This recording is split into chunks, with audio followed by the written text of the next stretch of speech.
Every promotion is A promotion. Boche എന്തു പറഞ്ഞെന്നോ ഹണി റോസ് എങ്ങനെ പ്രതികരിച്ചെന്നോ ജയിലിൽ പോയ കാര്യമോ അല്ല ഇവിടെ വിഷയം. എന്താണ് അവർക്കിങ്ങനെ പറയാനുണ്ടായ കാര്യങ്ങൾ, അവർ പ്രതികരിക്കാനുണ്ടായ മാനസികാവസ്ഥ എന്താണെന്നുള്ളത് നമ്മൾ വിലയിരുത്തേണ്ടതുണ്ട്.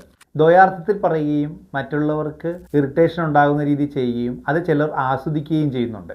ഏതു വിധേനയും ഒരു അറ്റൻഷൻ പിടിച്ചു പറ്റുക എന്നുള്ളതിൽ നിഷ്കളങ്കമായ രീതിയിൽ പോകുന്ന ഒരു വ്യക്തി, സ്ഥലമോ കാലമോ ഒന്നും നോക്കാതെ എന്തു വേണമെങ്കിലും പറയാം എന്ന് ചിന്തിക്കുന്ന, അറ്റൻഷന് വേണ്ടി ഏത് രീതിയിലും ഏത് കാര്യങ്ങളെയും വളച്ചൊടുക്കുകയും ദ്വയാർത്ഥത്തിൽ പറയുകയും ചെയ്യുന്ന വ്യക്തി, അതെല്ലാം ഒരു പ്രൊമോഷൻ തന്നെയാണ്.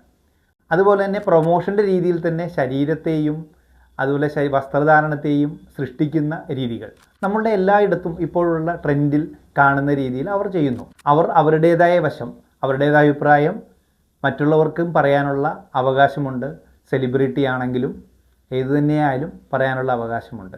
അതൊരു പ്രത്യേക മാനസികാവസ്ഥയാണ്. എങ്ങനെ നടക്കണം, എങ്ങനെ പ്രദർശിപ്പിക്കണം, എങ്ങനെ കാണണം എന്നുള്ളത്.